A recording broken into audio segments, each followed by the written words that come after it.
Astaghfirullah. Bismillahirrahmanirrahim. Assalamualaikum warahmatullahi wabarakatuh. Alhamdulillah wassalatu wassalamu ala rasulillah wa ala alihi wa sahbihi wa mawalah wa la hawla wa la quwata illa billahi wa ba'du. Alhamdulillah, segala puja dan puji hanya milik Allah subhanahu wa ta'ala. Salawat dan juga salam kita hadiahkan kepada Rasul kita Nabi besar Muhammad sallallahu alaihi wa ala alihi wasallam.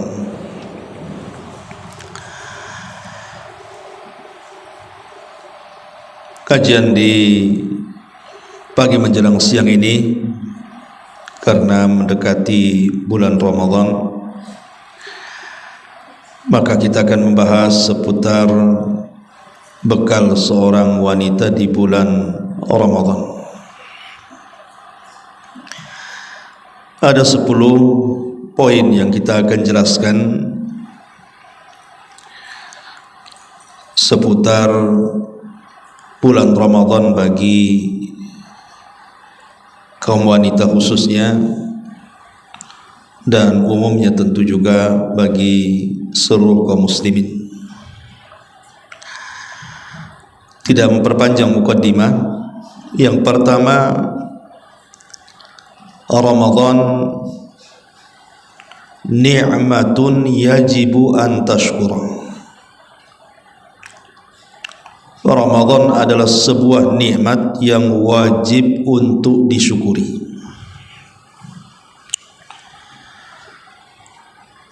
Kita tahu bahwa ketika Allah subhanahu wa ta'ala menciptakan makhluk-makhluknya, dari sekian makhluk Allah subhanahu wa ta'ala terkadang ada yang Allah pilih. Salah satunya adalah kalau bicara soal bulan, maka Allah subhanahu wa ta'ala telah memilihkan dari 12 bulan itu bulan Ramadan, bulan yang penuh nikmat di dalamnya. Bagaimana tidak, bulan Ramadan adalah bulan yang diturunkan banyak rahmat di dalamnya. Bahkan dosa-dosa akan mudah diampuni. Belum lagi pahala-pahala yang dilipat gandakan dan derajat-derajat yang akan diangkat. Bahkan lebih daripada itu, bulan Ramadan adalah bulan di mana kita akan dimerdekakan Allah subhanahu wa ta'ala dari api neraka. Di dalam sebuah hadis yang ma'ruf yang disepakati Bukhari dan Muslim, Nabi SAW bersabda, "Idza dakhala Ramadan futihat abwabul jannah wa ghulliqat wa sulsilati syayatin." Apabila datang bulan Ramadan, maka seluruh pintu-pintu surga dibuka dan seluruh pintu-pintu neraka ditutup, bahkan syaitan dibelenggu. Dari hadis ini saja kita tahu bahwa Ramadan adalah bulan yang penuh dengan nikmat. Bagaimana tidak, setiap hari pintu surga tertutup, ketika bulan Ramadan terbuka semuanya. Setiap hari pintu neraka terbuka apabila bulan Ramadan tertutup semuanya. Dan setiap hari syaitan akan terus menggoda, terutama maradatus syayatin, setan-setan jahat. Maka Allah subhanahu wa ta'ala belenggu setan-setan itu. Ini nikmat yang luar biasa. Kemudian juga disebutkan dalam hadis yang lainnya, Nabi SAW mengatakan, "Man shama Ramadhana imanan wa ihtisaban, ghufira lahu ma taqaddama min dhanbi." Wa man qama Ramadan imanan wa ihtisaban ghufira lahu ma taqaddama min dhanbi. Barang siapa yang puasa di bulan Ramadan penuh keyakinan dan mengharap pahala Allah, maka Allah akan ampuni dosa-dosanya. Dan siapa yang menegakkan salat malam penuh dengan keyakinan dan mengharap pahala Allah, Allah pun ampuni dosa-dosanya. Bahkan ada istilah para ulama, Ramadan itu identik dengan bulan ampunan, karena ibadah-ibadah vital di bulan Ramadan itu pahalanya bicara soal ampunan. Baik puasanya, baik solat malamnya, tarawihnya, ataupun menghidupkan malam Lailatul Qadarnya. Nabi SAW selalu mengatakan ghufira lahu ma taqaddama min dambi. Allah akan hapuskan dosa-dosanya. Nikmat mana lagi ketika dosa-dosa kita diampuni oleh Allah Subhanahu wa taala. Bahkan disebutkan dalam hadis qudsi bahwa Ramadan adalah bulan yang penuh dengan nikmat itu. Allah Subhanahu wa taala berfirman, kullu amal ibni adam lahu illa siyam fa innahu li wa ana ajzi bi. Setiap amalan anak Adam itu akan diberikan kepadanya kecuali puasa, kata Allah. Puasa itu untukku, aku yang akan membalasnya. Apa maknanya, Bu? Nanti pada hari kiamat,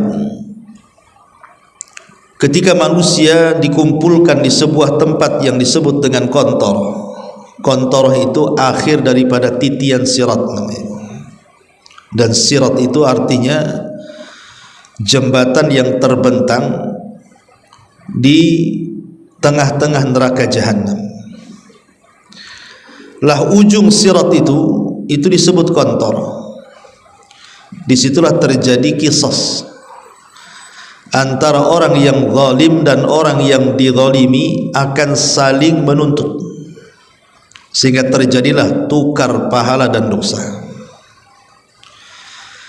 Ketika ada orang-orang yang di dunia ini banyak melakukan kezaliman dan dia dituntut oleh orang-orang yang dizaliminya sehingga pahalanya habis, tapi orang yang nuntut masih banyak, sementara dia tidak bisa membayar dengan pahalanya, terpaksalah dosa orang yang dizalimi itu ditanggung dia.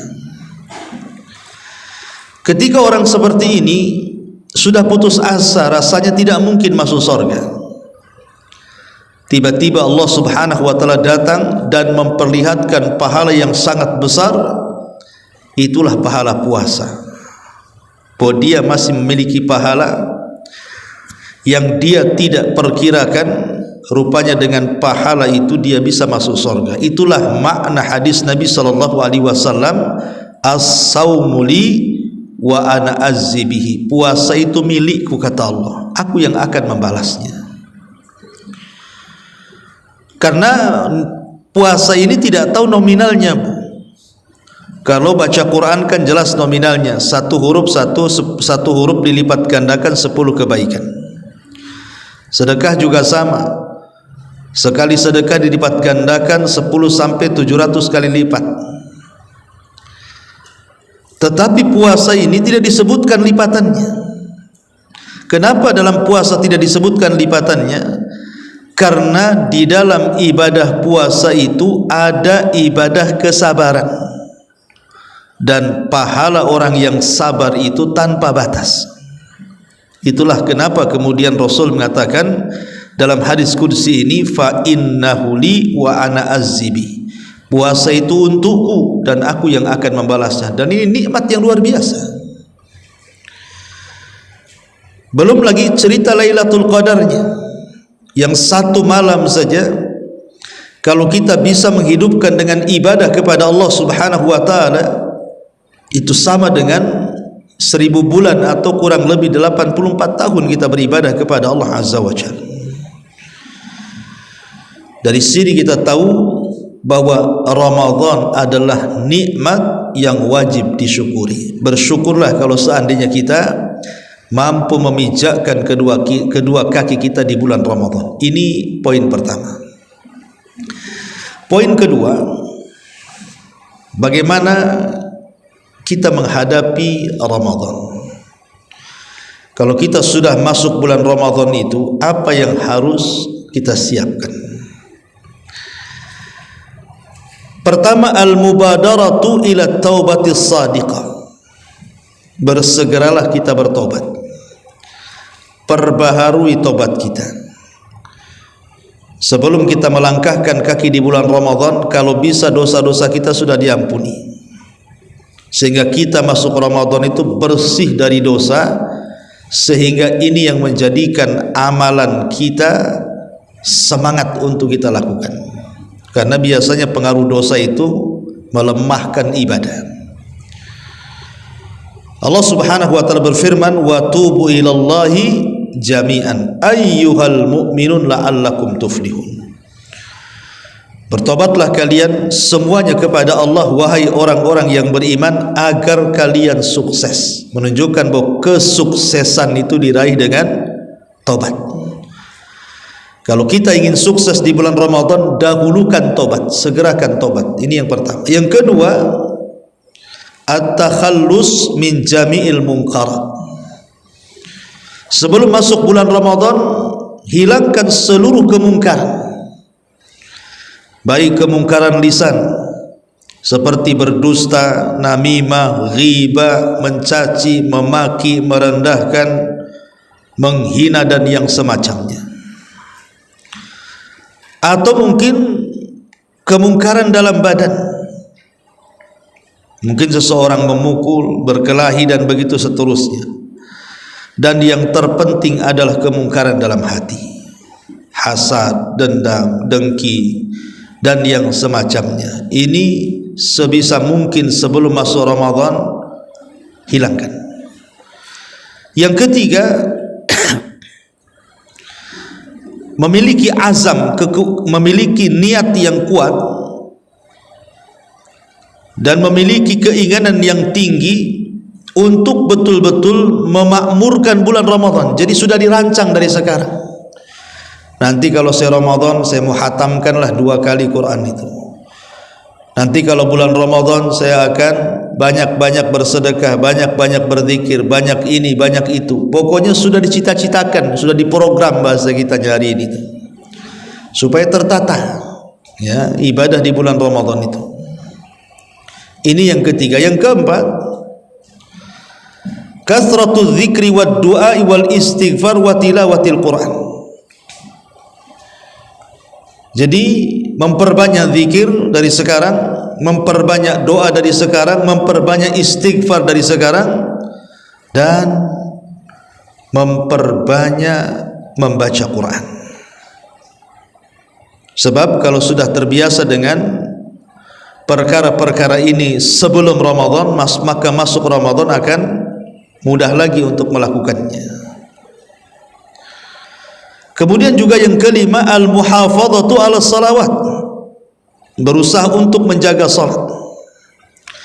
Berusaha untuk menjaga salat 5 waktu tepat waktu.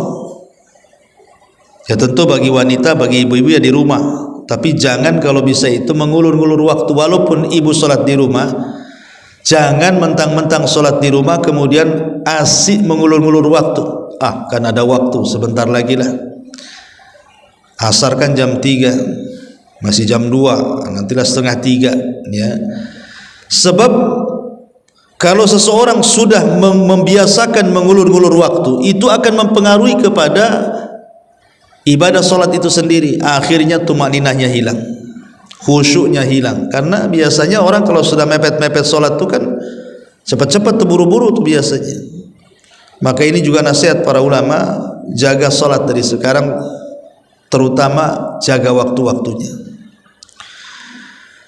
Kemudian juga ditambah dengan perkara-perkara sunnah.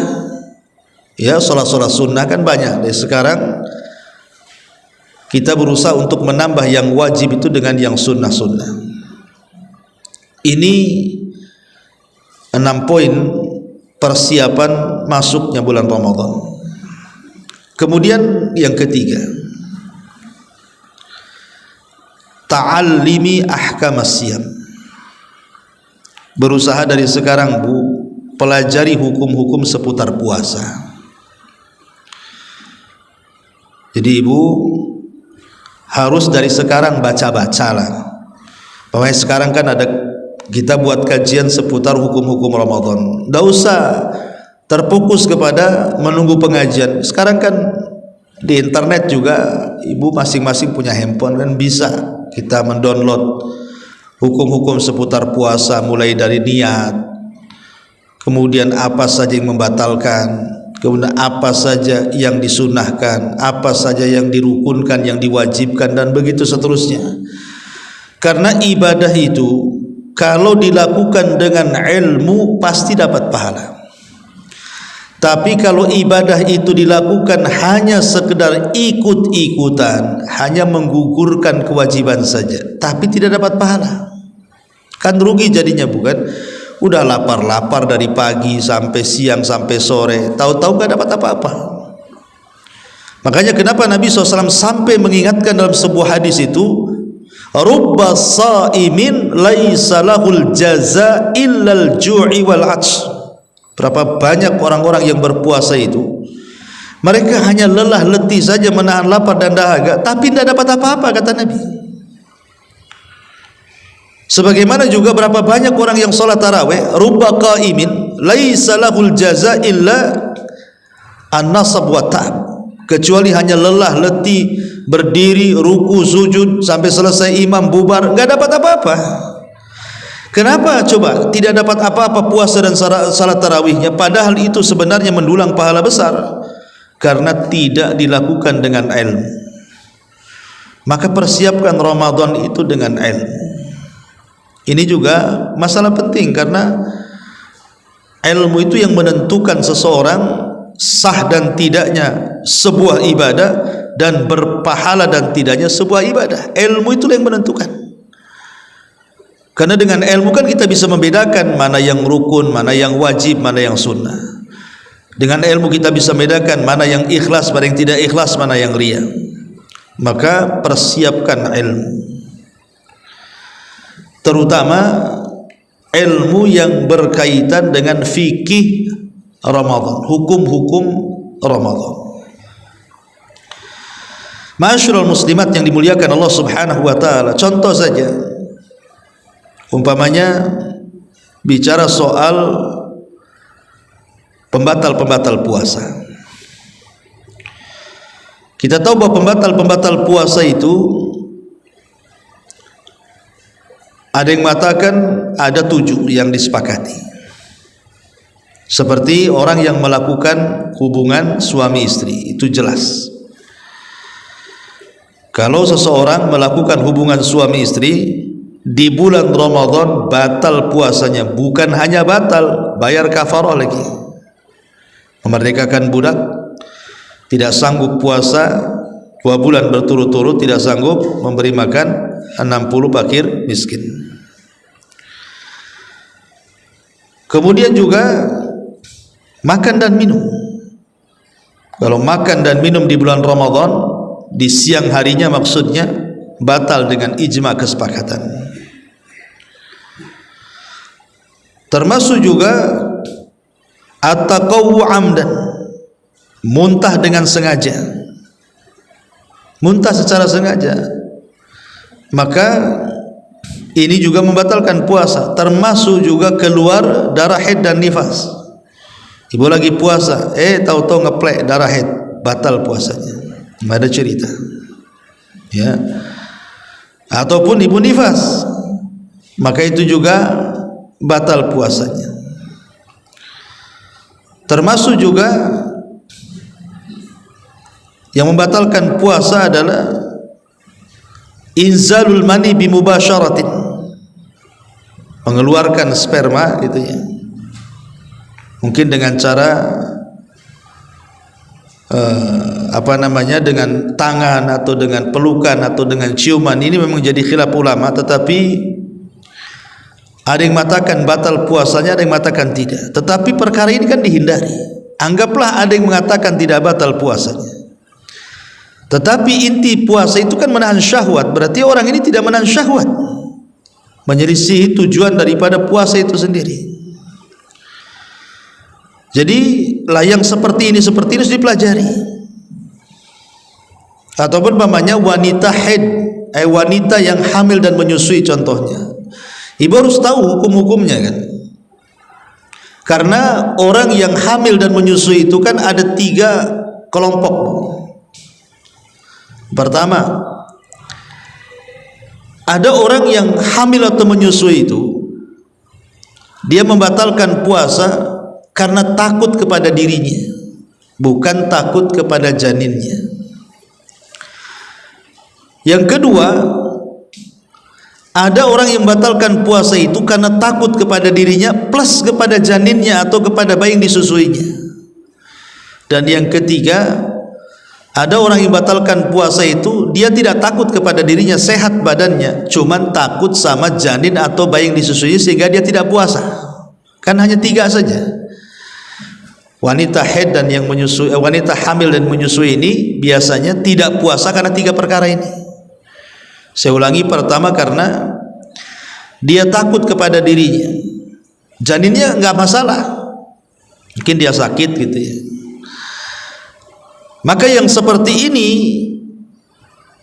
kalau dia membatalkan puasa karena takut kepada kesehatannya, bukan kesehatan janin atau bayi yang disusuinya, maka ulama sepakat dia wajib mengqadha puasa. Mengqadha puasa, tidak ada fidyah. Yang kedua, yang dua-duanya takut, khawatir kepada dirinya dan khawatir kepada janinnya kalau dia puasa, atau khawatir kepada dirinya dan khawatir kepada bayi yang disusuinya kalau dia puasa. Berarti ini kekhawatiran kuadrat, bukan namanya ya, khawatir dua-duanya. Maka yang kedua juga wajib qadha, tidak ada fidyah. Jadi 2 perkara ini wajib qadha. Kenapa? Karena digolongkan kepada orang sakit. Lah yang jadi polemik para ulama itu, Bu, adalah ketika ibu ini sanggup puasa, cuman kalau ibu puasa akhirnya air susunya berkurang sementara ibu sedang menyusui sehingga memadaratkan bayi. Ibu sanggup puasa tapi memadaratkan kepada janin yang dikandungnya, akhirnya ibu tidak puasa. Jadi tidak puasanya itu bukan karena ibu tidak sanggup, ibu sanggup puasa, cuman karena khawatir kepada janin atau bayi disusuinya, itu yang menjadikan ibu membatalkan puasa. Inilah yang menjadi polemik panjang para ulama. Mazhab Hanafi mengatakan wajib qadha. Mazhab Hanafi mengatakan wajib qadha. Mazhab Maliki mengatakan bagi yang hamil wajib qadha, bagi yang menyusui maka qadha dan fidyah.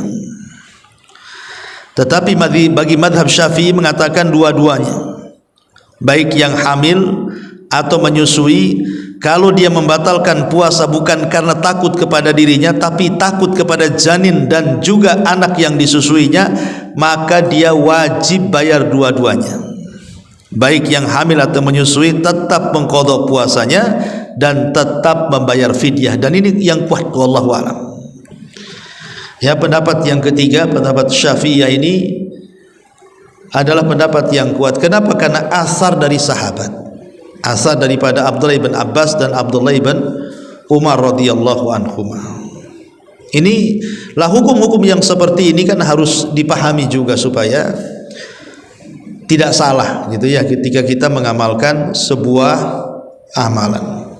Intinya poin yang ketiga ini berusaha kita mempelajari hukum-hukum seputar puasa, fikih-fikih puasa sebelum masuk Ramadan, supaya ketika kita masuk Ramadan tidak banyak tanya, tidak ragu-ragu apakah ibadah ini bisa dilakukan atau tidak.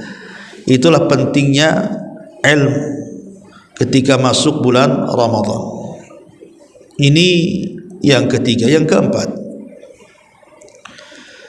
Ramadan adalah syahrus siyam la syahrut ta'am. Ramadan itu bulannya orang berpuasa, bukan bulannya tempat kita makan. Disebutkan di dalam surah Al-Baqarah ayat 183. Allah Subhanahu wa taala berfirman, "Ya ayyuhalladzina amanu kutiba alaikumusiyam kama kutiba 'alal ladzina min qablikum la'allakum tattaqun." Wahai orang-orang yang beriman, telah diwajibkan kepada kalian berpuasa sebagaimana puasa ini diwajibkan kepada umat sebelum kalian, hikmahnya agar kalian bertakwa.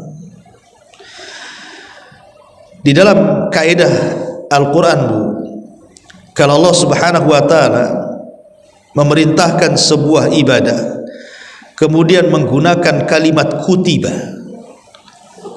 berarti ibadah itu bukan ibadah ringan, tetapi ibadah berat. Contoh, Allah Subhanahu wa ta'ala ketika bicara soal perang, Allah mengatakan kutiba alaikumul qital. Menggunakan kutiba juga, diwajibkan perang. Wa huwa kurhul lakum, dan peperangan itu sesuatu yang kalian benci. Karena tidak semua orang bisa berperang, Bu. Perang itu kan perlu keberanian, ya. Makanya perang ini berat, tidak semua orang bisa terlibat.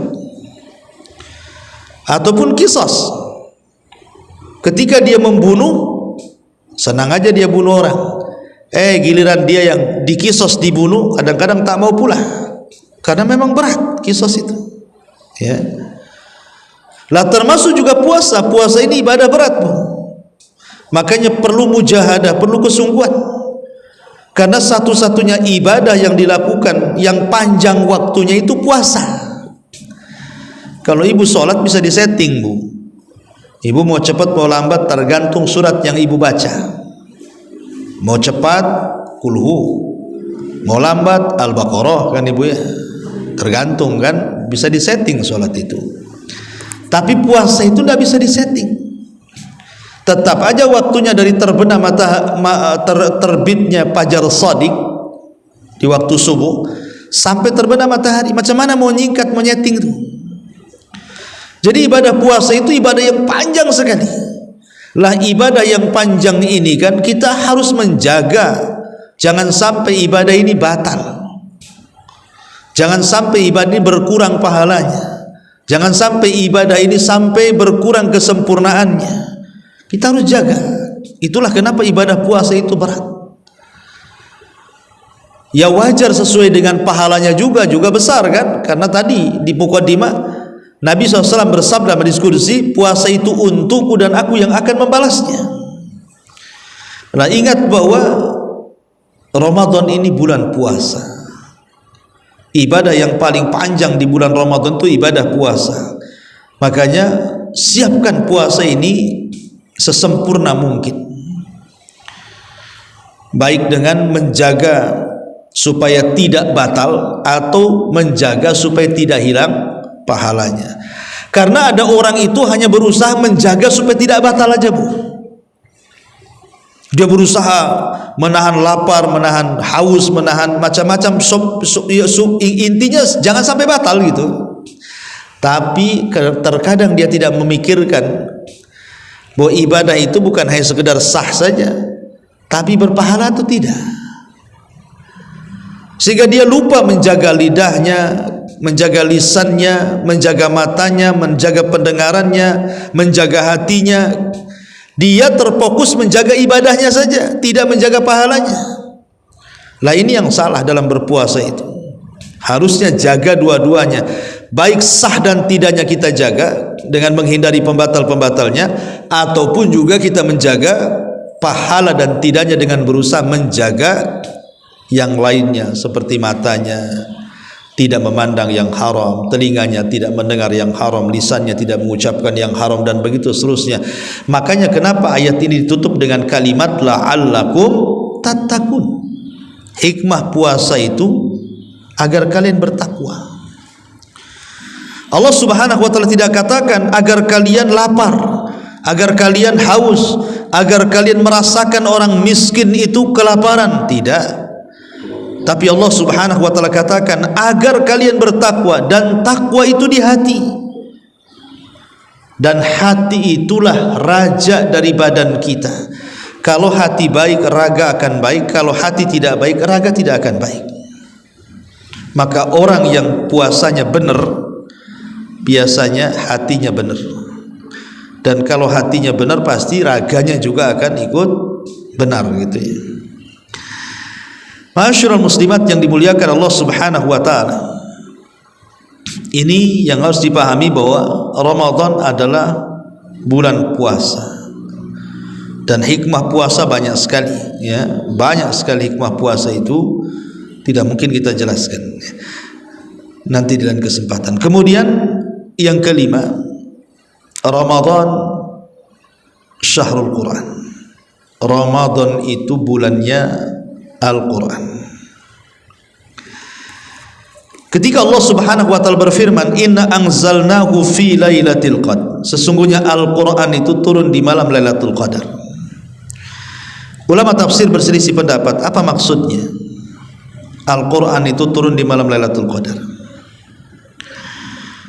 Pendapat yang pertama, maksudnya Al-Quran turun di malam Lailatul Qadar itu hendak menjelaskan keistimewaan waktu. Keistimewaan waktu. Bahwa malam Lailatul Qadar yang notabene berada di bulan Ramadan menjadi mulia karena turunnya Quran. Jadi yang mengangkat derajat Ramadan, wabil khusus Lailatul Qadar, itu adalah karena di situ turunnya Quran. Ini satu penafsiran. Penafsiran yang kedua, maksudnya kami turunkan Al-Quran di malam Lailatul Qadar itu, maksudnya bidayatun nuzul, permulaan turunnya. Permulaan turunnya Al-Quran itu di malam Lailatul Qadar. Karena Quran itu kan 30 juz. Tidak semua 30 juz itu turun kepada Rasul di bulan Ramadan, tidak. Ada yang di bulan Ramadan, ada yang di luar Ramadan. 30 juz itu. Tapi permulaannya itu di bulan Ramadan. Dan sesuatu yang mula-mula atau awal-awal pasti afdal. Ya kan Bu, sesuatu yang mula-mula atau awal-awal pasti afdal. Seperti mamanya orang yang pertama kali beriman kepada Nabi SAW siapa? Khadijah. Maka Khadijah mendapatkan afdoliyah, keutamaan dibandingkan wanita-wanita yang lainnya. Wanita yang pertama kali mati syahid siapa Bu? Sumayyah. Maka dia memiliki keistimewaan dibandingkan wanita-wanita yang lainnya. Pokoknya sesuatu yang awal-awal itu istimewa.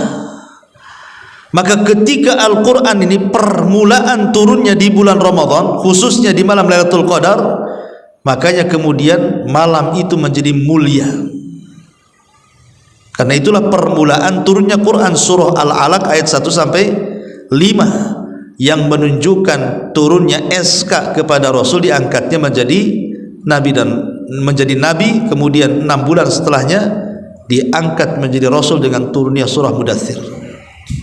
Ini penafsiran yang kedua. Penafsiran yang ketiga, maksudnya inna anzalnahu fi lailatul qadar, itu maksudnya adalah Al-Quran turun 30 juz itu bukan dari Baitul Uzzah kepada Nabi, bukan, tetapi maksudnya adalah dari Lauhil Mahfud ke Baitul Uzzah. Dan Baitul Uzzah itu letaknya di langit pertama. Jadi di langit yang kita lihat itu, ke atas itu langit pertama, itulah di situ ada namanya Baitul Uzzah, rumah kemuliaan. Lah Quran itu diturunkan dari Lauhil Mahfud 30 juz, kemudian diletakkan di Baitul Uzzah itu, itulah di malam Lailatul Qadar. Intinya bahwa Ramadan adalah bulan Quran. Karena Quran, baik yang berpendapat 30 juz dari Lauhil Mahfud ke Baitul Uzzah juga Ramadan, baik yang berpendapat permulaan turunnya juga bulan Ramadan, Baik yang berpendapat bahwa kemuliaan Ramadan karena turunnya Quran, tapi kan semua bicara Ramadan. Makanya Allah Subhanahu wa taala berfirman dalam Al-Baqarah yang 185-nya, "Syahrul Ramadhan alladzi unzila fihi al-Quran." Bulan Ramadan adalah bulan diturunkan Al-Quran. Maka sangat rugi dan merugi orang yang masuk Ramadan tidak satu ayat pun dia baca. Rugi, Bu. Ini bulannya Quran. Kalau sampai lewat Ramadan satu ayat gak dibaca sama kita, atau kita meninggalkan Al-Quran, Masya Allah, sangat rugi sekali, karena dia meninggalkan Al-Quran di bulan Quran. Maka jangan sampai kemudian sudah di luar Ramadan kita tidak pernah membaca Quran, masuk Ramadan pula kita tinggalkan Al-Quran, sementara bulan Ramadan bulan Quran. Maka makmurkan Al-Quran di bulan Quran. Nah, itulah bulan Ramadan, Syahrul Quran, bulannya Al-Quran. Ini yang kelima. Yang keenam, Ramadan Syahrul Judi wal Ihsan. Ramadan itu bulannya Al-Jud wal Ihsan, memupuk kedermawanan, memupuk kedermawanan di bulan Ramadan dan berbuat baik kepada manusia, khususnya para wanita.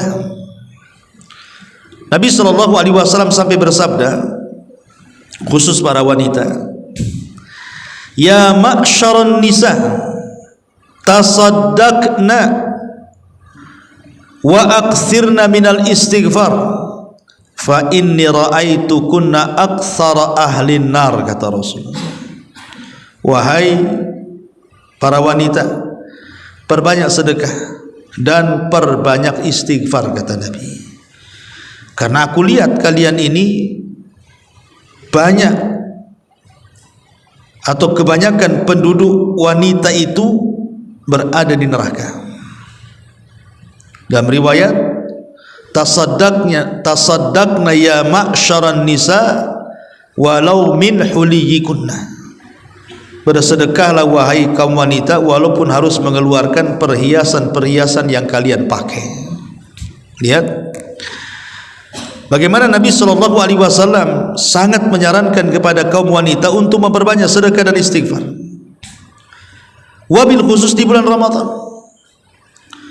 Karena Nabi SAW kalau datang bulan Ramadan itu menjadi manusia yang paling dermawan. Apabila datang bulan Ramadan, wabil khusus ketika Jibril turun, makin dermawan lagi. Lalu seperti apa bentuk kedermawanan di bulan Ramadan? Yang sederhana sajalah, Bu. It'amus shaimin. Ibu menyiapkan untuk memberi makan orang-orang yang berpuasa.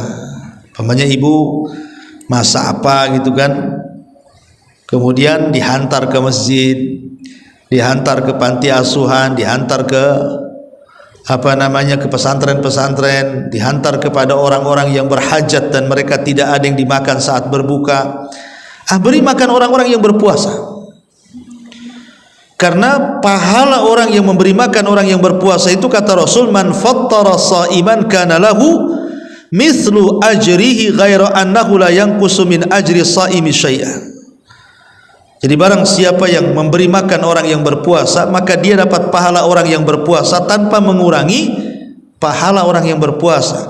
Jadi kalau ibu memberi makan orang yang berpuasa itu, anggap saja ibu buat 10 porsi, kemudian dihantar ke masjid, kemudian yang 10 porsi itu betul-betul dimakan orang yang membatalkan puasa saat iftar itu, berarti ibu sama dengan mendapatkan puasa 10 orang. Kan enak, Bu, ya. Gimana kalau yang ibu kasih makan itu sampai 100 orang, sementara kita sendiri kadang-kadang puasa itu setengah mati untuk menahan lapar dan dahaga itu kan. Tapi dengan memberi makan saja kita sudah mendapatkan pahalanya. Ya tentu kalau di zaman sekarang kan orang berlomba-lomba kan, Bu, orang ngasih minuman ke masjid, makanan ke masjid, ya kasihlah minuman terbaik dan makanan terbaik supaya makanan ibu yang dilirik kan gitu ya. Jangan yang biasa dikasih orang. Oh, kalau saya harus gimana caranya ini supaya makanan saya ini makanan favorit orang-orang yang berbuka puasa. Ya, jadi jangan asal-asalan juga ya ngasih makan itu, maksudnya karena mungkin sekarang kan bersaing orang ngasih makan orang yang berpuasa, berarti pandai-pandai pula ngasih makanan terbaik. Di sini gorengan, ibu pula gorengan lagi. Ya, kalau bisa yang lain lah kan. Jadi itu juga yang harus dipahami. Ini salah satu salah satu kedermawanan di bulan Ramadan dengan cara ya memberi makan orang-orang yang berpuasa ataupun yang lainnya secara umum, memberi makan orang-orang yang susah, fakir miskin dan yang semacamnya. Ya. Ini yang ke-6, yang ke-7. Ramadan syahrul qiyam. Ramadan itu bulannya salat malam. Di dalam hadis Nabi SAW,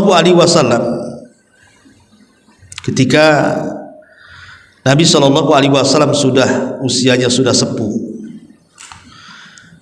satu hari Aisyah radhiyallahu anha ummul mukminin sedang tidur, tiba-tiba terbangun di sampingnya Rasul sedang sholat. Ya wajar karena memang sempit kamarnya Aisyah itu, sehingga pergerakan Rasul dalam kamar itu mudah ditebak gitu ya. Kalau kamar ibu kan lebar, suami nggak ada, ibu nggak tahu. Jadi kalau kamar Nabi dengan Aisyah kan sempit, jadi kalau Rasul bangun atau sholat terasa ya. Jadi Aisyah terbangun, rupanya Nabi sedang sholat, terabalah kaki Nabi, banyak kakinya pecah-pecah. Lah kemudian di keesokan harinya Aisyah berkata kepada Nabi SAW, ya Rasulullah, bukankah dosamu telah diampuni, yang telah, yang sedang dan yang akan datang? Cukupkan yang wajib-wajib sajalah. Kau ini sudah sepuh gitu ya. Tapi Nabi SAW mengatakan, afala akun abdan syakura. Wahai Aisyah, salahkah aku menjadi hamba Allah yang bersyukur? Subhanallah. Dari sini kita tahu bahwa salat itu melahirkan syukur, kalau puasa melahirkan sabar. Ketika para ulama mentafsirkan wasta'inu bis sabri was salat, mintalah pertolongan kepada dengan kesabaran dan salat, maksud sabar di sini artinya puasa. Karena puasa itu melahirkan sabar, sementara salat itu melahirkan syukur, dan dua sifat inilah yang menjadikan banyak orang masuk surga. Sabar dan syukur. Dan dua perkara ini bisa juga ketika kita tidak memilikinya, kebanyakan orang masuk neraka. Ketika dia kufur, tidak bersyukur, dan ketika dia tasakhut dan tidak bersabar. Yang ingin saya jelaskan di sini adalah karena Ramadan adalah bulannya Al-Qiyam, kita ini berusaha untuk melaksanakan Qiyamul Lail, maka perbanyaklah solat di malam hari. Perbanyak solat di malam hari. Syekh bin Bas ditanya, Ustaz, saya ini sudah solat tarawih, apakah perlu saya solat tahajud lagi? Kata Syekh bin Bas, ya perlu. Jadi kalau ibu sudah solat tarawih ini di masjid, kemudian malam-malam bangun lagi, solat lagi nggak apa-apa, Qiyamul Lail. Cuman jangan mengulang witir saja, karena tidak boleh witir itu dilakukan dalam satu malam dua kali. Witir itu sah satu kali saja, sebab nanti kalau witir ketemu witir jadi genap, nggak witir lagi jadinya kan Bu. Makanya kata Nabi SAW, la witrani fil laili, tidak ada dua witir dalam satu malam. Ya, tetapi dengan fatwanya Syekh bin Bas rahimahullahu taala di sini menunjukkan apa? Menunjukkan bahwa kita dianjurkan memperbanyak qiyamul lail, baik tarawihnya ataupun tahajudnya. Tentu kalau tarawih ya harus selesai bersama imam ya. Karena ada kesalahan di masyarakat itu kadang-kadang karena dia meyakini sholat tarawih itu 11 rakaat, imamnya pula 23. Akhirnya kemudian ketika 11 rakaat dia keluar. Kan ada gitu Bu, ya kenapa nggak dilanjutin? Saya kan 11, imamnya 23. Saya witir di rumah aja lah katanya. Nggak boleh Bu, ya Itu sebuah kesalahan. Walaupun ibu ini meyakini 11 rakaat, kalau solat di belakang 23 rakaat, solat sampai selesai. Ya, solat sampai selesai, Bu. Ikut imam. Karena bagaimanapun ada hadis yang mengatakan kalau kita solat bersama imam sampai hatta yang sarif, sampai imamnya berpaling, maka dosa-dosa kita akan diampuni. Taib, ini yang ketujuh. Yang kedelapan, Siyam al-Jawarih. Siyam al-Jawarih. Jadi puasa itu bukan hanya puasa sekedar menahan lapar, dahaga, syahwat, tapi lebih daripada itu adalah siyamul jawarih, puasa raga. Raga kita berpuasa. Ya, mulai dari saya sebutkan di awal tadi kan, mulai dari hati kita berpuasa, lisan kita berpuasa, hidung, mata, telinga kita berpuasa, badan kita berpuasa. Itu disebut dengan siyam al-jawari. Kenapa demikian? Karena ada hadis Nabi SAW mengatakan, wa idza kana yaumu saumi ahadikum fala yarfus wala yaskhab. Apabila salah seorang di antara kalian berpuasa, maka jangan melakukan rafas, mengeluarkan kata-kata yang tidak pantas dikeluarkan, atau berteriak-teriak di bulan Ramadan. Fa in sabahu ahadun, kata Rasul, kalau ada orang yang datang hendak mengajak bertengkar nih umpamanya kan, au qatalahu falyakul, katakan ini mru'un shaim, maaf saya lagi puasa. Jadi kalau ada tetangga mulai ngajak nih bertengkar, atau mungkin suami ibu dah mulai buat emosi, ya, mengeluarkan kata-kata yang mungkin ibu kalau di luar Ramadan mudah tersinggung, ibu balas gitu ya, maka katakan saya lagi puasa, saya nggak mau bertengkar lah, saya lagi puasa, ya, titik sampai di sini, jangan ditambah tunggu nanti kalau habis buka, bukan begitu ya. Ya, saya lagi puasa, sudah ya, supaya puasa kita terjaga. Itu namanya puasa raga namanya ya. Bukan hanya sekedar menahan lapar dahaga saja, tapi lebih daripada itu. Nah, ini juga perlu dipahami. Kemudian yang ke-9, yang ibu harus lakukan juga khutuwat amaliyah li muhafadhati ala awqati fi Ramadan. Ibu buat khutuwat, langkah-langkah, jadwal-jadwal amal untuk menjaga puasa dengan cara menjaga waktu-waktu di bulan Ramadan. Dengan cara apa, Bu? Pertama, jangan banyak keluar rumah kecuali karena darurat. Ibu jangan banyak keluar rumah kecuali karena darurat atau karena sebuah hajat. Sebab kalau sudah keluar rumah, Bu, biasanya kan kita bisa memandang macam-macam pandangan, mendengar macam-macam suara, mengomentari macam-macam komentar. Ini bisa masalah ya. Kemudian juga jauhi pasar, Bu. Jauhi pasar. Jadi kalau ibu mau ke pasar itu belanja satu kali itu untuk 1 bulan kalau bisa kan gitu. Penuhi kulkasnya itu, Bu. Atau 1 kali belanja untuk seminggu lah minimal ya. Jangan tiap hari masuk pasar ya. Karena ini pasar ini kan seburuk-buruk tempat, Bu. Ibu tidak maksiat, orang lain bermaksiat. Ibu tidak maksiat, ibu bisa melihat maksiat orang. Maka sebisa mungkin jauhi pasar. Sebisa mungkin, kalau kecuali kalau ibu pedagang ya lain.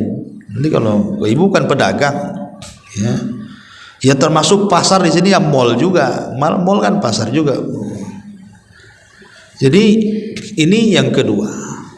Termasuk juga jauhi az-ziyarat alaysa laha sababun. Sudah, ibu nggak usah ziarah-ziarah ke kawan itu kalau tidak ada sebab ibu ziarah. Kecuali kalau kawan-kawannya sakit gitu ya, memang perlu diziarahi atau ada masalah perlu ibu. Kalau nggak ada, di rumah saja. Ya, selama Ramadan itu ya gunakan untuk baca Quran, berzikir dan yang semacamnya. Kemudian juga tajannub majalis su. Ibu sudah tahu kawan ibu ini tukang gibah, jangan gabung. Ya, kalau gabung di situ hilang pahala kita. Saya nggak ikut gibah loh Ustaz. Iya, ibu dengar di situ. Celakanya ngerekam pula kan itu. Nah, ini juga yang keempat. Yang kelima, tajannub tadyi'il awqat. Jauhi hal-hal yang bisa membuang-buang waktu, Bu, seperti nongkrong di handphone, ya kan, balas WA, main TikTok, nengok YouTube, Instagram, macam-macam sekarang kan, itu ngabisin waktu itu, nggak ada manfaatnya. Kecuali yang ibu lihat itu ya dakwah, murotal, apa yang ada manfaatnya. Tapi kebanyakan melarikan. Kalau sudah pegang handphone tuh apa-apa yang dipegang tuh, ya, yang ditonton pun macam-macam. Maka jauhi perkara tersebut. Termasuk tajannubus sahar ilal fajri. Ya. Termasuk juga jangan sampai kalau umpamanya di malam hari ibu begadang. Kalau bisa habis isya cepat tidur. Ya, nanti sepertiga malam bangun gitu ya. Ini enggak, sampai jam 1 jam 2 baru tidur. Nanti pas sahur itu sudah ngantuk, subuh apalagi. Nah, ini kan nyanyiakan waktu. Termasuk juga tajannub suhbatil asyrar, menjauhi teman-teman yang buruk, teman-teman yang bisa melalaikan kita dari ibadah kepada Allah Azza wa Jalla. Termasuk juga al-hadhar min tadyi'il awqat fi i'dadi at-ta'am wa tajhizihi indal iftar. Hindari, Bu, kalau berbuka itu jangan balas dendam, gitu maksudnya ya. Dan ada orang yang balas dendam, terutama awal-awal biasanya. Awal-awal Ramadan itu kan karena lapar, Bu. Kadang-kadang dia ke pasar malam itu semua pengen dibeli. Yang merah, yang hijau, yang kuning semua pengen dibeli. Sampai di rumah bingung mau dimakan. Akhirnya dimakan semua. Ini kan masalah, karena kalau sudah kenyang perut biasanya ngantuk. Kalau sudah ngantuk itu malas ibadah biasanya. Kalau ibu mau makan berat itu habis taraweh, nah itu kan bebannya udah kurang, ya. Kemudian juga hindari di bulan Ramadan ini minasyahna. Syahna ini maksudnya perselisihan. Ya, jangan mudah berselisih dengan orang. Jangan mudah berselisih dengan orang. Makanya ulama mengatakan ada 3 kunci kebahagiaan yang disebutkan dalam Quran itu. Pertama, mudah memaafkan, tasamuh namanya. Orang kalau mudah memaafkan, Bu, biasanya bahagia. Kenapa? Karena hatinya tidak menyimpan dendam. Yang kedua, as-sabru, sabar. Karena orang yang tidak sabar itu biasanya hatinya mudah terbakar. Kemudian yang ketiga, ihsan, berbuat baik kepada orang. Sebab orang yang berbuat baik kepada orang didoakan orang lain. Yang berbuat baik, yang kita berbuat baik kepada dia, dia akan doakan kita. Itulah 3 kunci kebahagiaan: sabar, mudah memaafkan, dan berbuat baik kepada orang. Lah itu penting di bulan Ramadan itu. Kemudian yang terakhir, al-waqafatul asyirah, ya, yang terakhir adalah asyrul awakhir. Ingat di bulan Ramadan itu ada asyrul al-awakhir namanya, 10 akhir Ramadan. Ramadan ini kalau dibagi 3, Bu, ada sepertiga awal, ada sepertiga tengah, ada sepertiga akhir. Lah, sepertiga akhir itulah seutama-utama waktu di bulan Ramadan. Sepertiga akhir inilah waktu yang paling utama di bulan Ramadan. Makanya ada istilah ar-Ramadan wal khawatim. Ramadan itu bisa kita ambil bahwa amalan itu ditentukan akhirnya. Kapan itu? Ya, akhir Ramadan. Kesalahan kita di bulan Ramadan itu, Bu, terkadang semangatnya ibadah itu di awal. Di awal Ramadan tidak ada satupun masjid kecuali penuh. Tidak ada satu corong masjid atau mushola kecuali seperti suara tawon, tadarus terus sampai tengah malam. Tidak ada yang rajin sedekah kecuali awal-awal Ramadan. Wah, semua jor-joran bahasa kitanya. Seminggu awal, nanti seminggu tengah mulai itu sapnya maju Bu, udah mulai itu kan, masjid mulai kurang, ya, makanan pun mulai kurang yang sedekah, orang ngaji pun sudah mulai kurang, apalagi kalau dekat-dekat Lebaran kan, itu kurang semuanya Bu, karena pindah tempat biasanya, masjidnya kosong, mallnya pula rame. Ya, lah padahal kalau kita bicara soal Ramadan wal khawatim, Ramadan dan akhir daripada sebuah amalan, ingat Rasul yang mengatakan al amal bi khawatimiha kan, amal itu ditentukan akhirnya. Makanya harusnya kebiasaan awal Ramadan itu menjadi penyemangat akhir Ramadan. Ini indah kebiasaan awal Ramadan menjadi pelemah akhir Ramadan, kan aneh. Ya, makanya ulama menasihati di akhir-akhir Ramadan ini harusnya itulah penentu akhir daripada ibadah kita. Dari awal Ramadan, tengah Ramadan harusnya ditentukan dengan akhirnya, karena di situ ada Lailatul Qadar. Kata Nabi SAW, carilah Lailatul Qadar di 10 akhir Ramadan. Ya. Ma'asyiral muslimat yang dimuliakan Allah Subhanahu wa taala, adapun nasihat secara umum di bulan Ramadan. Pertama, ya, jangan tinggalkan doa di 3 tempat. Selama Ramadan jangan tinggalkan doa di 3 tempat. Karena 3 tempat ini adalah tempat-tempat mustajab doa setiap hari di bulan Ramadan, dari tanggal 1 Ramadan sampai akhir Ramadan. Kalau bisa jangan tinggalkan doa di 3 tempat. Pertama, ketika menjelang berbuka. Menjelang berbuka Bu, gak usah lama-lama, 5 menit atau paling lama 10 menit jadilah. Maka menjelang berbuka, ibu angkat tangan tinggi-tinggi, berdoa kepada Allah Subhanahu wa taala. Itu waktu yang sangat mustajab.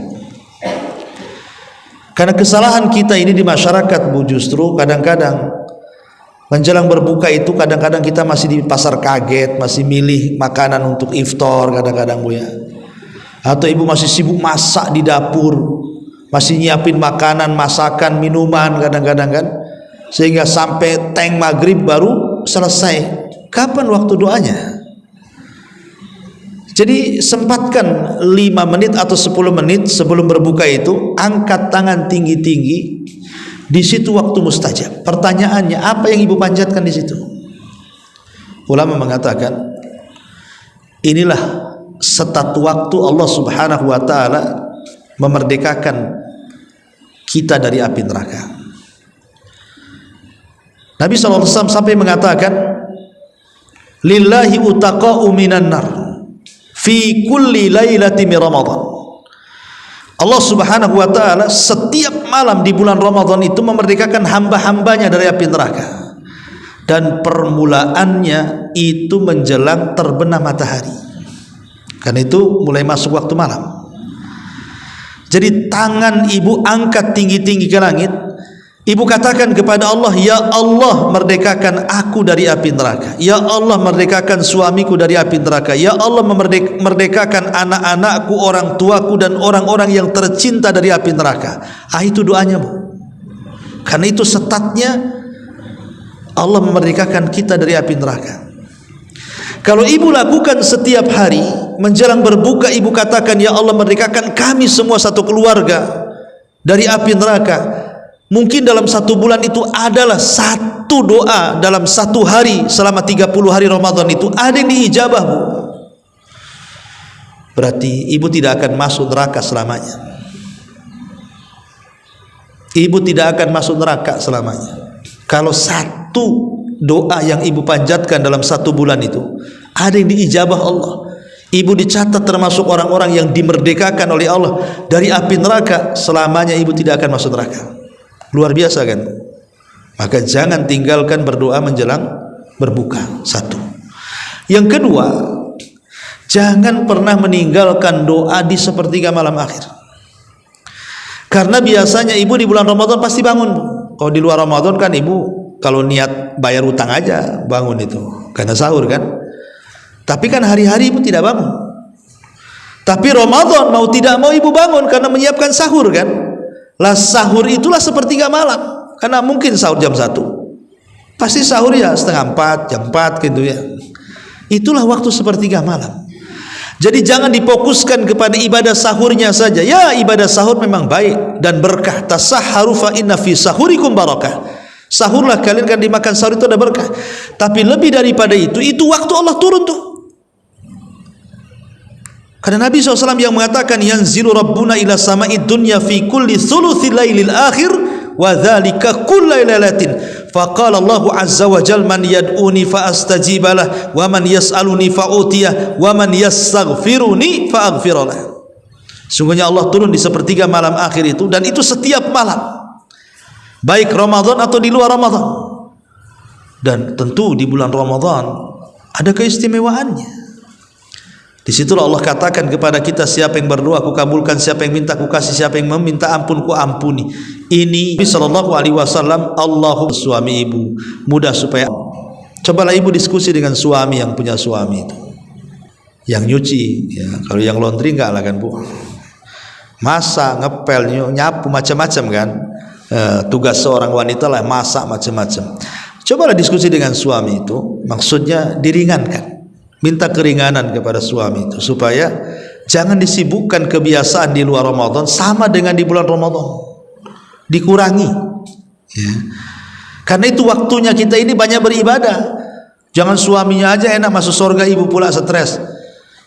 Suaminya tarawih khusyuk karena nggak capek, ibu lelah letih masih nguap aja tarawih itu. Kenapa? Ya karena ibadah amalannya sama aja. Nah, kurangi, diskusi gimana caranya supaya sama dapat pahala besar gitu ya. Ini nasihat yang kedua, terutama 10 akhir Ramadan. Nah, itu harus mintalah sama suami, kalau bisa bang catering aja bang, katanya laundry aja bang, kasih pembantu di rumah, saya mau ibadah ya. Pokoknya gimana pandai-pandai ibu lah kan itu. Ini yang kedua. Yang ketiga, nasihat umum ya, bagi ibu adalah selain daripada kerjasama dengan keluarga, kemudian juga doa gitu ya, punya target khusus. Kadang-kadang jangan sampai Ramadan tahun kemarin sama pula dengan Ramadan tahun ini, kan nggak bagus. Karena bagaimanapun hadis yang menunjukkan secara umum khairukum man tala umru wa hasuna amaluhu kan. Jadi sebaik-baik kalian itu yang dipanjangkan umurnya tetapi makin baik lagi amalannya. Nah, gimana caranya Ramadan sekarang ini jauh lebih baik dibandingkan Ramadan tahun kemarin? Kalau Ramadan tahun kemarin cuma 1 kali hatam, bisalah sekarang 1,5 atau 2 kali hatam. Mantap tuh Bu. Ramadan tahun kemarin ini kayaknya saya banyak main sana sini sehingga lupa zikir, lupa ini, lupa itu, lupa ibadah. Macam mana Ramadan ini lebih ditingkatkan lagi? Karena niat baik itu saja sudah berpahala.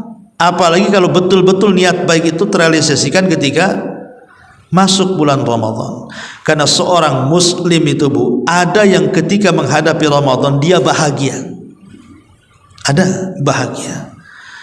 Kenapa bahagia? Karena bahagia dia akan memperoleh sebanyak-banyak pahala di situ. Tapi ada orang-orang yang ketika menghadapi Ramadan sempit dadanya Bu. Aduh lapar lagi katanya, warung tutup semua, gak bisa saya jalan sana sini lagi. Itu kan ada orang sempit dada Bu. Hati-hati kan menghadapi Ramadan itu kan ada orang yang senang dengan Ramadan karena dia tahu pahalanya. Ada orang yang tidak senang pahalanya.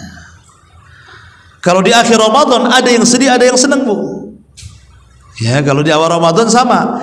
Di awal Ramadan ada yang senang dengan kedatangan Ramadan, mereka lah orang-orang yang beriman.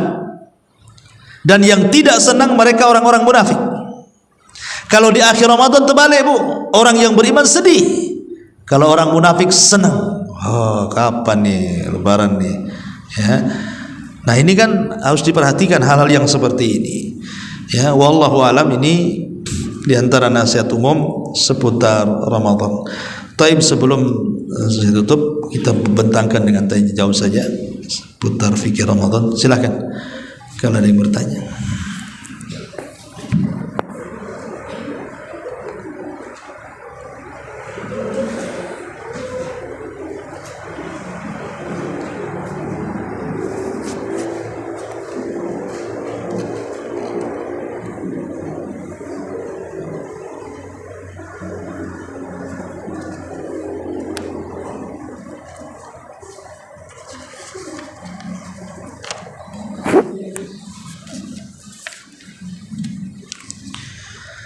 Afwan, Ustaz bertanya, berdoa saat sujud bagaimana teknisnya ya Ustaz? Apakah diperbolehkan diucapkan dengan bahasa Indonesia? Apakah hanya di batin saja? Iya.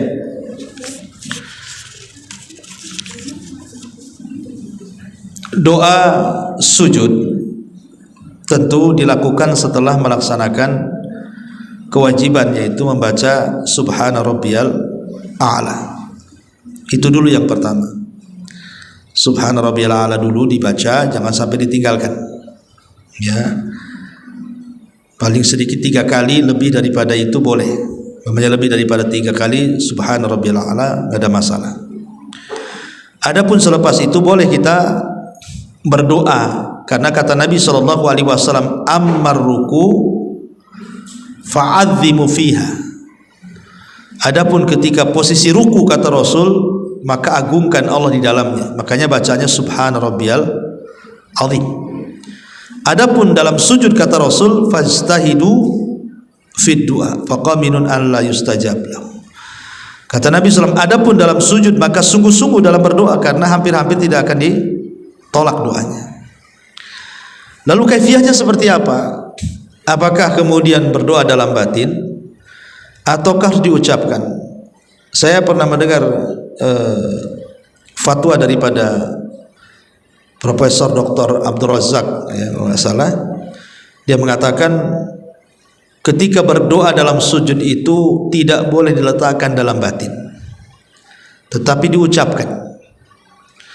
Ya, bagi yang tidak baik bahasa Arabnya maka boleh dengan bahasa apapun. Tapi kalau yang baik bahasa Arabnya sebaiknya menggunakan bahasa Arab. Jadi bagi orang awam yang tidak bisa bahasa Arab, maka boleh menggunakan bahasa yang dia ucapkan, bahasa Indonesia, bahasa daerah, tidak ada masalah. Ya, jadi boleh disuarakan, bukan dalam hati. Wallahu a'lam. Kemudian bismillah. Assalamualaikum Ustaz. Waalaikumsalam.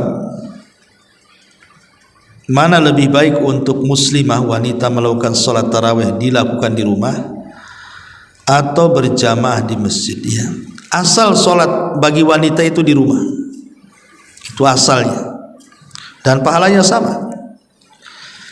Ibu salat di rumah dengan laki-laki salat di masjid itu pahalanya sama. Jadi asal salat wanita di rumah itu lebih baik, karena memang jelas hadisnya. Tapi bukan berarti tidak boleh pula solat ke masjid, boleh, karena para sahabiah juga mereka solat subuh berjamaah bersama Nabi. Makanya Rasul mengatakan, la tamna'u ima Allah masajid Allah, jangan kalian larang wanita-wanita kalian, entah istri, entah saudari, entah anak wanita, ima itu umum, untuk datang ke masjid selama dia mengikuti syarat-syaratnya. Ya, tidak tabarruz, tidak menggunakan wangian, berlaku sopan, pakaiannya juga sopan, dan begitu seterusnya. Maka jangan larang mereka ke masjid, biarkan mereka ke masjid. Apalagi kalau umpamanya di masjid itu ada penyemangat, pemanyakan Bu, imamnya bagus, ya, suaranya bagus. Kalau di rumah kayaknya kurang khusyuk, nggak apa-apa ke masjid. Apalagi Ramadan itu kan memang kalau sholat tarawih di masjid kan semangatnya makin tinggi gitu ya, karena rame-rame enak gitu. Gak apa-apa ke masjid kalau ada pendorong-pendorong seperti itu, walaupun pada asalnya sholat wanita itu lebih baik di rumah. Wallahu a'lam. Tapi jika kita ada target hatam 2 kali bacaan Al-Quran, apa boleh hanya bacaan Al-Qur'annya saja tanpa terjemah? Boleh, nggak apa-apa. Ya, pada dasarnya menghatamkan Al-Qur'an kurang dari 3 hari itu makruh. Karena ulama kalau sudah bulan Ramadan itu ada yang menghatamkan 1 hari hatam. Kadang 1 hari itu 2 kali hatam, siang lain malam lain. Sehingga menjadi polemik para ulama, bukankah ada larangan tidak boleh menghatamkan Al-Quran lebih daripada atau kurang daripada 3 hari? Iya, kalau di waktu-waktu yang lain. Tapi di waktu-waktu yang seperti Ramadan itu dibolehkan, kata Imam Ibnu Rajab. Lah bayangkan menghatamkan Quran kurang lebih dari 3 hari, itu kan berarti baca terus cepat kan, bukan? Ya. Artinya kenapa Rasul melarang tidak boleh menghatamkan Quran kurang lebih? Karena takut tidak paham. Tapi khusus bulan Ramadan dibolehkan, karena itu bulan Quran. Jadi boleh ibu tidak paham artinya, baca aja Quran itu, karena Quran itu memang diturunkan diibadahi bacaannya. Paham atau tidak paham artinya, baca saja. Karena setiap satu huruf dapat 10 kebaikan. Ya, enggak usah disibukkan dengan baca terjemahnya, enggak hatam-hatam nanti. Ya. Jadi tetapi jangan pula ibu menghatamkan terjemahannya. Ibu baca terjemahannya sampai hatam, Qur'annya pula tak dibaca. Jadi maksudnya Qur'annya yang dibaca, terjemahannya itu kapan-kapan lah kita baca. Jangan dibalik, ya. Yang penting kita hatamkan Quran dalam sebulan itu minimal 1 kali lah, walaupun tidak 2 kali. Taib, ini yang kemudian pada saat berdoa sebelum berbuka puasa, apakah harus menghadap kiblat? Apakah harus diawali dengan salawat, asmaul husna dan istighfar? Iya. Kiblat doa itu menjadi polemik para ulama. Apakah kiblat doa itu kiblat salat, ataukah kiblat doa itu langit? Ada yang mengatakan kiblat doa salat, ada yang mengatakan kiblat doa itu langit. Tapi pendapat yang kuat wallahu alam, kiblat doa itu langit. Jadi tidak harus menghadap kiblat, tapi mengenang-adahkan ke langit. Karena Rasul ketika khutbah Jumat dia menghadap makmum dan membelakangi kiblat kan, berdoa, menunjukkan bahwa kiblat doa itu langit. Maka ibu angkat aja tangan ke langit. Ya, kalau seandainya ibu memulai dengan asmaul husna, kemudian bersalawat, beristighfar, ya tentu lebih baik lagi. Ya, bagaimanapun memulai doa dengan pujian-pujian, dengan salawat dan yang semacamnya itu lebih baik. Ya, wallahu a'lam. Afwan Ustaz, untuk wanita bagaimana teknis iktikaf yang lebih afdal? Apakah full time di masjid atau di rumah saja? Tidak ada iktikaf di rumah, Bu. Iktikaf itu di masjid. Allah mengatakan wa antum akifuna fil masajid, dan kalian beriktikaf di masjid-masjid. Walaupun ada polemik para ulama, kalau pendapat Syekh Albani dan murid-muridnya sampai sekarang, iktikaf itu hanya ada di 3 masjid: Masjid Nabawi, Masjidil Haram, dan Masjidil Aqsa. Selain 3 masjid tidak ada iktikaf. Ini pendapat Syekh Albani dan murid-muridnya. Tetapi pendapat yang kuat adalah pendapat mayoritas para ulama seperti Syekh Utsaimin dan yang lainnya, mengatakan bahwa pertama, iktikaf yang dibatasi dengan 3 masjid ini riwayatnya lemah. Kalaupun sahih, maksudnya dibawa kepada afdoliyah, maksudnya seutama-utama iktikaf di 3 masjid, bukan berarti di masjid yang lain tidak boleh. Itu jawaban Syekh Utsaimin. Intinya bahwa iktikaf di semua masjid sama, dan ini pendapat madzhabul arba, Syafi'i, Maliki, Hanafi, Hambali, semua mensyariatkan semua masjid, terutama masjid jami itu disyariatkan iktikaf. Dan istri-istri Nabi SAW sepeninggal Rasul iktikaf mereka sampai meninggal. Ya, jadi memang iktikaf itu menjadi sunnah muakkadah bagi Rasul karena tidak pernah ditinggalkan. Adapun bagi wanita, iktikaf ya dengan mahramnya, Bu. Ya, dengan mahramnya di masjid. Kecuali kalau memang masjidnya samping rumah gitu ya kan. Jadi enggak memadaratkan ibu, keamanan dan begitu seterusnya, maka tidak masalah dengan kawan-kawannya di masjid, karena masih kayak di sini nih. Ibu tinggal di perumahan sini, masjidnya di sini, ya enggak apa-apa walaupun enggak ada mahram kan, bukan jarak safar gitu ya. Tapi kalau sudah jauh tempatnya ya dan membahayakan, ya sebaiknya menggunakan mahram. Ya sebaik-baik iktikaf ya full time 10 hari kan. Tapi bukan berarti kemudian iktikaf itu harus 10 hari full time. Itu seafdol-afdolnya berdasarkan sunnah Nabi. Tapi kalau ada kesibukan, ada hal-hal yang tidak mungkin lah full time, maka bolehlah ibu iktikaf hanya sejam 2 jam, ataupun sehari 2 hari. Yang penting intinya iktikaf itu ada niat tinggal di masjid dalam rangka mendekatkan diri kepada Allah Subhanahu wa taala. Wallahu a'lam. Kemudian yang kedua, afwan, keluar tema, apakah saat umrah untuk jemaah wanita, apakah saat umrah untuk jemaah wanita Dibolehkan salat di hotel saja tanpa ikut ke masjid saat di Madinah, lebih utama yang mana? Iya, lebih utama di Masjid Nabawi, Bu. Karena keutamaan Masjid Nabawi itu hanya berlaku di masjid. Ya, tapi kalau di haram beda. Kalau di Mekah itu tanah haramnya luas, jadi di masjid manapun selain Masjidil Haram itu sama keutamaannya. Tapi kalau di Madinah itu hanya di Masjid Nabawi saja keutamaannya. Yang kalau sholat itu sama dengan 1000 kali sholat di masjid-masjid lain, hanya ada di Masjid Nabawi. Tapi kalau di Mekah tidak, Bu. Di semua masjid yang selama dia masih lingkup haram itu dapat keutamaan yang sama 100.000 kali sholat. Ya, selama masih lingkup tanah haram, tidak harus di Masjidil Haram. Maka sebaiknya ya ibu kalau umroh, kalau ingin dapat keutamaan ya di Masjid Nabawi lah kalau di Madinah. Wallahu a'lam. Ya, saya kira ya. Ya.